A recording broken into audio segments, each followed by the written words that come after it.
What's the meaning of consumer durables?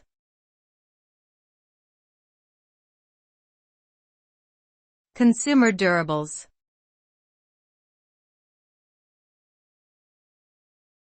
Consumer durables.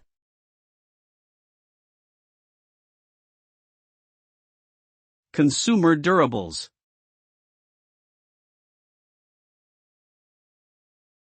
Consumer durables.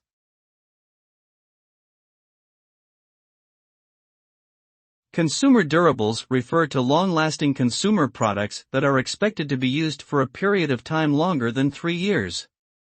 These types of products include appliances, electronics, furniture, and cars. Unlike non-durables, such as food and clothing, consumer durables are considered to be capital goods because they can produce positive economic value over a longer period. Due to their higher price points, consumer durables are often purchased using credit or financing. As such, consumer durable spending can be an important indicator of economic activity and growth.